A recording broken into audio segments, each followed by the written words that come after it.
Good morning, everybody. Nagpapasalamat po ako sa inyo for being with us week by week as we journey through the different books of the Bible. And today we're going to be talking about the last book, a thrilling, action-packed, glorious ending to the grand story of God. This is none other than the book of Revelation. I am Nathan Fabe, your facilitator for this week's Life Essentials. So let's ready our hearts, let's ready our minds, let's grab our notebook and our favorite drink, our coffee and tea, and let's look into the book of Revelation, the return of the King. Now, before we dive into it, I just want to ask a couple of questions, no? Ano kaya ang naiisip natin pag sinabi natin the book of Revelation? Or when we discuss the book of Revelation? Or better yet, ano kaya naisip natin when someone or we talk about the end times? Ano yung end times? Is it the climactic end of the struggle between good and evil? Is it an explosive celebration of triumph of the story of redemption? Is it a series of apocalyptic events leading to the end of the world? O kaya the grandest wedding celebration of all time? Ano kaya po yung naiisip po natin, no? Well, the book of Revelation discusses and talks about all of these, no? But and it discusses it in a very detailed manner. But for today, I want us to just give an introduction to the book of Revelation, like an overview lang po, no? So let's talk about the definition of Revelation. What does Revelation mean? The background of this book. Who wrote this book? Who is the audience? Para kanino siya isinulat? Paano siya isinulat? At ano yung purpose kung bakit siya isinulat?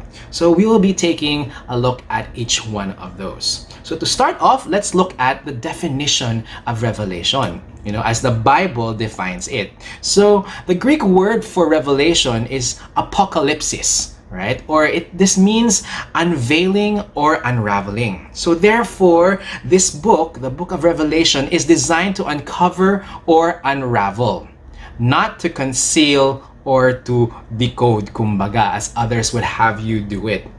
No, it also recounts a prophet's symbolic dreams and visions. It reveals God's heavenly perspective on history and current events in light of history's final outcome. So this is the definition of what Revelation is, to reveal, to unravel. So who wrote this book? Sino po yung nagsulat po nito? At para kanino ang librong ito? So the author of this book is John the Beloved, or John the Apostle. And he wrote this on the island of Patmos while he was exiled. Doon po siya na-exile around mid-90 AD. Some scholars say as early as 65 AD niya isinulat to, no? And he received a vision from the Lord on the island of Patmos, and he wrote it down as a letter to the 7 churches in Asia. So these 7 churches in Asia are all located in what is now modern day Turkey. So these 7 churches are Ephesus, Smyrna, Pergamos, Thyatira, Sardis, Philadelphia, and Laodicea. So these were the primary audience of the letters, no? And if we need to understand the historical context of this. So he wrote these letters to these churches, no? And if you look at, and we'll take a look at it later, no? Merong mga conditions and situations and pinagdaanan yung mga different churches na yon at the time, no? And we can say na yung mga conditions and situations of these 7 churches are parang similar to, if not the same as kung ano yung pinagdaanan ng church as a whole during that time. No, and much of their situation and their condition during that time is also the same as what we're going through today as the church as a whole. No, so we can say that the audience of this letter, of this book, is not just for the 7 churches, right? It is also for the first century church, but also for us today, right? And what type of literature is the book of Revelations? So similar to the Old Testament books of Daniel, Ezekiel, and Zechariah, Revelation contains highly symbolic and figurative language, which is, take note, well known during the first century church. The Christians and the Jews who were reading these letters in these seven churches fully understood. They were very familiar to the type of writing, to these symbols, to these visions, and they understood it. That's very different to how we look at Revelations today. You know, when we look at the book and when we attempt to read it or do read it, we get so confused sometimes, or a lot of times. Anong ibig sabihin nito? Anong interpretation nito? Bakit ganito yung nakikita ni John? No? And minsan nakaka-discourage to continue reading it, no? But, you know, the first century church, 2,000 years ago, they were very well, they knew, they were very informed on how this book was written, and they understood it clearly, no? And what is the purpose of writing this book? Well, the purpose of writing this book is stated in the beginning of Revelation and also at the end of Revelation. It says, to reveal what will soon come to pass. To reveal what will soon come to pass. Ano tong gustong i-reveal sa atin? Ano tong things that will soon come to pass? Well, let's find out.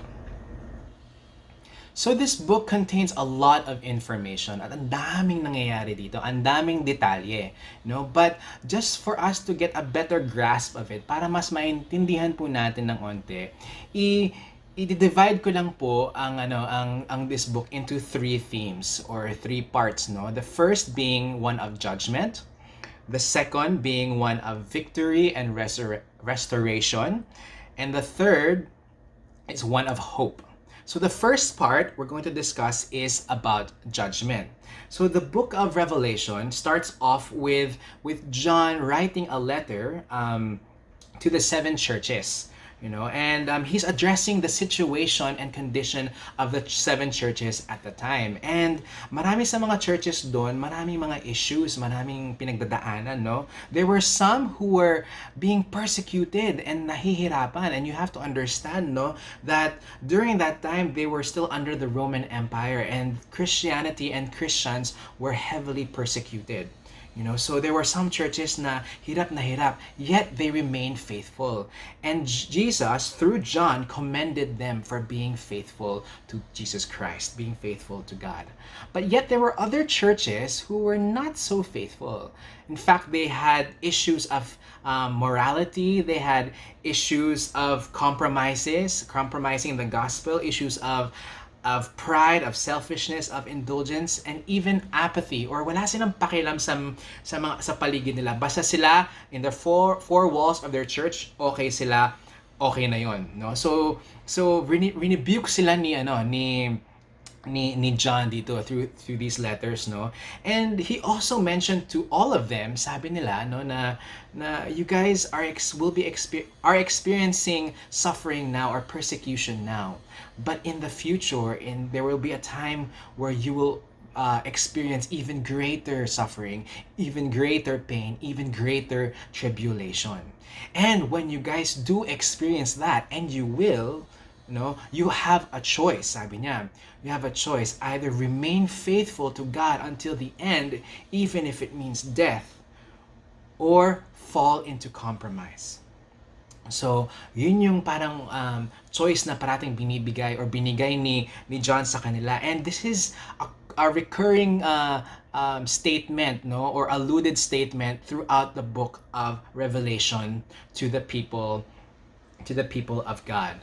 And after this parang opening or calling out and rebuking, you know, John has a vision, and he describes him being in the presence of God among many angels, many creatures and elders representing the nations. You know, they're all around God, worshiping him and crying out, holy, holy, holy. And God had a scroll in his hand with 7 seals, and this scroll contains a message about God's kingdom coming to the earth as it is in heaven.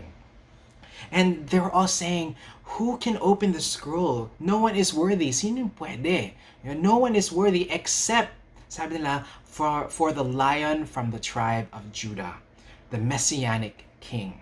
So this is, of course, none other than Jesus Christ. But he didn't come here. He wasn't pictured here as a lion from the tribe of Judah. He was pictured here as a lamb who was slain, and he was worthy to open the scroll.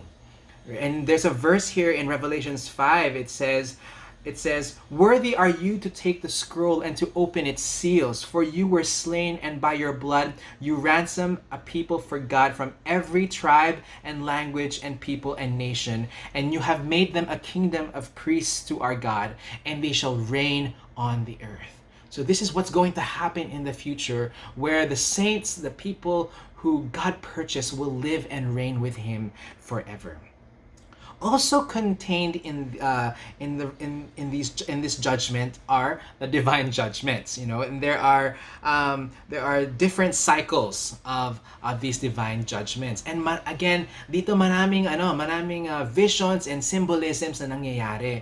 And maraming situations dito na minsan for us when we read it, it's very unclear, no? Is this literal ba, or is this figurative? Ganun, no? And we're not going to talk about this in pure detail, but we're just going to briefly go through them and what they generally mean, or what they generally symbolize, no? So these divine judgments are the 7 seals, the 7 trumpets, and then the 7 bowls. And in between the 7 trumpets and the 7 seals are visions and signs that John describes and sees, no? And basically, itong mga 7 these divine judgments symbolizes times of war, of conquest, of famine, and of death, and also specifically the death of the saints. Many of the saints, many Christians will be martyred. They will die. No, but this will not last forever, for a great day of the Lord will come and destroy the nations, the evil nations, and vindicate the martyred saints. And this multitude of vindicated martyred saints will come from every nation and will worship him. So basically, this is what it describes. In the 7 trumpets and in the 7 bowls, they describe it similar to the great plagues that happened in the book of Exodus. But only this time, the great plagues happen in greater intensity, and it happens to the whole world. And a lot of tragedy happens. A lot of people will die. A lot of things will happen to the earth. And dito naman, in between, like I said, in between the 7 trumpets and the 7 bowls, there are visions and signs that John sees. And these visions and signs talk about the spiritual battle of good and evil that is behind the scenes ever since the beginning, ever since Genesis, and that has been unfolding throughout history, and it calls to mind the conflict that happened in Genesis, and it reminds people, the people of God, to be faithful to him. Despite all of these things that are happening, despite the struggle between good and evil. And there are certain images here and symbolism here, basically, that happen, and Satan, through his manipulation of the nations, gives a similar choice to all people. It says, "Worship me."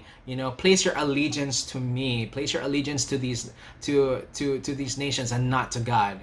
And if you don't, you will suffer and you will die. So parang meron siyang counterfeit choice, kumbaga, na ginawa si Satan, no? And of course, in these divine judgments, in these seals, in these trumpets, and in these bowls, there are those who after having experienced all of these judgments and wrath from God, they repent, and they turn to God. But there are also others who will resist, just like Pharaoh and the great plagues in Exodus. Pharaoh's heart was hardened and he resisted. Similar dito sa mangyayari, there will be many nations, there will be many people who will resist God, be unrepentant, and will still be rebellious towards him. So it's a very bleak, a very tragic event, and that's gonna happen, and it feels like there's no hope, right? And then feels like it feels like good basically is losing and evil is winning. But of course, that is not the end of it. there will also be victory and restoration. So victory and restoration is the next part of our theme, no, that we're going to be talking about. So the first part in the book of Revelation that talks about this is in the fall of Babylon and the beast. Now, who is Babylon? In the book of Revelation, it's pictured as the bride, not a bride, a woman, you know, dressed beautifully, and this woman is like a prostitute, and she is sitting on the beast and represents Babylon. And Babylon represents the nations that are rebellious towards God. And they also personify these nations' military might and economic power, and how they're taking over the world, and how they are in constant defiance to the Lord. And you know, they fall because when Jesus comes, he will replace them, he will destroy them and replace them with his own kingdom. And how does this happen? Well, when does this happen? This happens in the final battle, and this is where for me it gets very, very interesting. You know how in movies you go to the ending of the movie and you see, like, you know, this great battle, especially pag action-packed movie siya or pag high fantasy movie siya. No, there's this great battle between good and evil, and all of these characters are all there, and they're all fighting. There's this great conflict, and it seems like the bad guy or the antagonist is winning, no? And suddenly, out of nowhere, someone or something happens and turns the tide to for the forces of good, for the good guys, no? And they win, and the bad guys lose, no? And it's so exciting, and there's this joyful celebration in the end. Well, this is similar to to what happens in the book of Revelation, what's going to happen in the future. But this is more exciting than the movies, because this is really going to happen. And you know, I'm describing it and I'm telling it to you now, and I'm getting goosebumps because it excites me, you know, and I can't wait for that day to happen. Well, anyways, this battle comes in parang two stages, or is depicted in two battles, so to speak, no? The first battle is between the nations, the rebellious nations, and they gather together and they unite, you know, and they're so strong, and they're about to destroy the people of God. And all of a sudden, out of nowhere, Jesus coming on the clouds on a white horse, and he conquers them, he destroys them, and he vindicates and saves the martyrs and the saints. You know, and ang ganda nito. It's like parang, you know, you look at how Jesus came 2,000 years ago and you compare it to how he will come. Noon, he came, you know, very lowly in a manger and quietly. No, but now he's gonna come in power and in glory and in splendor, and all eyes will be on him, and it's going to be beautiful and majestic, you know, when he comes. And these martyred saints, yung mga namatay na saints, they will be brought back to life, and they will rule and they will reign with Jesus in the millennium. So there's a part there about the millennium. Now, I won't go into great detail on what this millennium specifically means and the many views that have come about with regards to this, no, but there will be a millennium. Right? And after the millennium, the second battle happens. Now, this battle talks about the destruction and final defeat of Satan, the beast, the dragon, and all of his followers and all of the rebellious people. No, and there will be a judgment before the great white throne. Now, this is parang the battle of all battles. This will end it all. So basically, you know, this victory and restoration that we talk about here talks about Jesus coming as, you know, returning as the King of glory. He will destroy evil and vindicate those who follow him. And that's already great in itself, and that's already beautiful in itself. But wait, there's more. Okay, there is more that's going to happen. After this battle, after all of Satan and his minions are defeated, you know, there's something more that's going to happen. There will be a celebration. There will be a grand restoration of all things. God will restore and bring about a new heavens and a new earth, and where all things are made new. And all creation will be to be restored, and there will be a new Garden of Eden that was better than the one before. Not only that, the church will be presented to Christ as his radiant bride without spot or blemish. And he will make his dwelling with man in a new Jerusalem, a new city made up of different cultures from different nations with all their diversities, living in harmony, living in peace before God forever and ever. This is such a beautiful picture of what's going to happen in the end. And it won't be just the end. This ending will last forever and ever. This is like the happy endings of all happy endings. I don't know about you, but this excites me so much. So we talked about the judgment, we talked about victory and restoration. And what we're going to talk about thirdly is hope. Hope for us believers. So hope.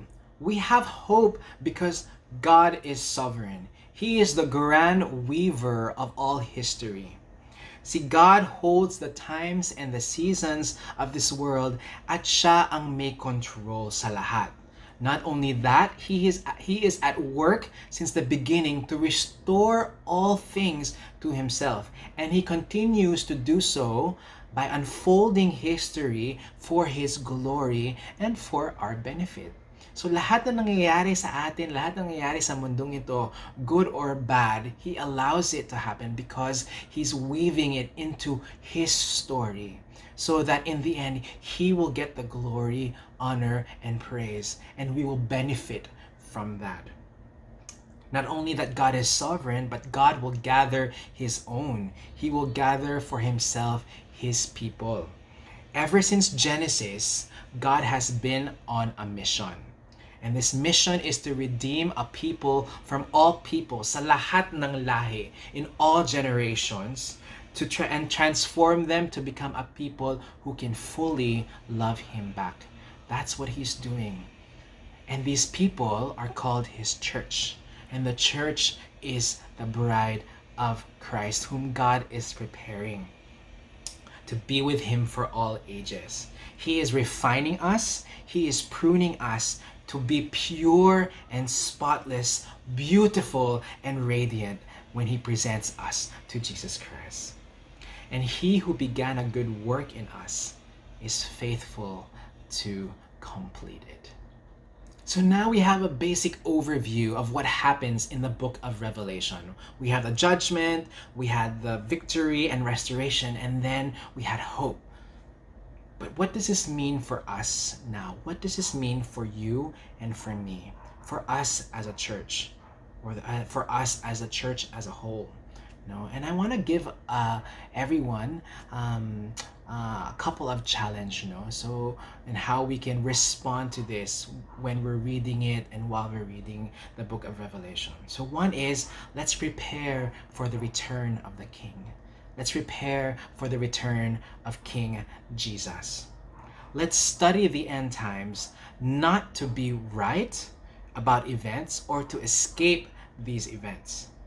But let's study the end times, let's study the book of Revelation because we love and treasure Jesus, and we want to love and treasure him more. And you want to be excited about the things that are going to happen because he is coming. Our groom is coming to meet us and be united with us. The gospel that we love and adore and that we cherish so much will not be complete until Jesus Christ returns as the King of glory. Yes, he has saved us. Yes, he has finished the work of redeeming us, and justifying us, right? But that story doesn't end there. The story ends when he comes back and when we will be united with him. So the gospel is incomplete without that. Paul and the apostles in the book of Acts, when you read it, that's how they shared the good news. That's how they told about Jesus and his gospel and him coming again. The first century church looked forward to that coming, and they lived in that light. So let us as a church today live in that light, live in excitement for the return of Jesus Christ. Let's also disciple people, not just for Great Commission engagement, but for Great Commission completion. Let's disciple people not just for Great Commission engagement or involvement, but Great Commission completion. May purpose kung bakit tayo magte-take part. Hindi lang for the sake of making disciples lang. There is a purpose, there is a strategy, very intentional kung bakit. Because we want to see our King coming again. And because God is on mission and he will cause the return of Christ, we ought to be on mission with God. God has been on a mission ever since the beginning, and we as a church ought to be on mission with him. I want to read a quote from Samuel Whitfield's book, It Must Be Finished. It says here, the only way to respond properly to Jesus' teaching is to prepare the church in every generation for the return of the Lord. To be obedient to Jesus, this must be part of our discipleship. In the same way that preparation for a wedding prepares a bride for her groom, studying the return of Jesus prepares the church to be joined with Jesus. You know, Samuel Whitfield in this book, he was talking about, you know, how when a bride, after she is engaged, when she prepares for her wedding, if it's done with her own volition, no, kung talagang hindi siya pinilit pero gusto niya talagang ikasal, when she's before the wedding, she's busy preparing, diba? And most of the brides here can relate, you know, na nagre-prepare kayo, lahat. You have to make sure your guest list is complete, the venue, the dresses, the bridesmaids dresses, your own dress, everything is proper. And in the months or the years that you're preparing this is all you think about, no? This is all you parang your schedule evolves around this, di ba? Minsan sinasama niyo pa nga yung mga groom, di ba, sa mga food tasting or looking at this and sa mga other things na mga errands na kailangan niyong gawin, no? So just like that, you're preparing for that day. So when that day comes, everything will be beautiful, everything will be as it should be. And there are times na nasa-stress kayo, di ba? Especially if things don't go your way or may mga things na nangyayari, no, a situation na nangyayari between that time you are engaged and you're preparing for your engagement to the wedding, no, but you still pursue, you still press on because you know that it will be worth it. Because first of all, you'll look awesome, diba, as a bride, but more than that, you will be united with your groom, diba? And your groom will be seeing you walking down the aisle, and that's always a beautiful image. It's always a beautiful sight. So, si Sam Whitfield, sinabi niya doon na similar to that, you know, we as a church ought to be preparing ourselves even if there's stresses, even if things don't go our way, even if there's pain and suffering. You know, we don't focus on that, but we focus on that end when we will be united with Christ, where we will be presented to Him spotless and blameless and beautiful, diba? And pure, and it will be so worth it. It will be so worth all the pain and suffering. So that's how we should look forward to it. No. Secondly, also another challenge I want to give us all is actually taken from Revelations 14:12. It says there, "Here is a call for the endurance of the saints, those who keep the commandments of God and their faith in Jesus." Here is a call for the saints to endure. You know, we're not, again, like I said earlier, we don't want to escape. We're not going to escape pain and suffering in this world. But God calls us, commands us to endure this, right? Similar to what Paul says, to endure all these trials and sufferings, right? For the reward of Jesus, of being with Jesus, and it will be well worth it. So we live in light of eternity. Ask the Lord for a heart that longs for, not fears his return. Let's ask God that. Let's ask God, let us be excited for his return more than anything else. And that everything that we do is in anticipation for that time. And let's prepare our families. Let's prepare our relationships for a life in eternity. Not in this world, but for a life in eternity with the Lord, with Christ. Not in earthly happiness, not in earthly satisfactions, not in earthly rewards, but we train up our child, we disciple people, for living in eternity with the Lord. And when all things are said and done, we will be there worshiping God together. And there's a beautiful picture of that in Revelation 7, 9, and 10. And it says, "After this I looked, and behold, a great multitude that no one could number, from every nation, from all tribes and peoples and languages, standing before the throne and before the Lamb, clothed in white robes, with palm branches in their hands, and crying out with a loud voice, 'Salvation belongs to our God who sits on the throne and unto the Lamb.'"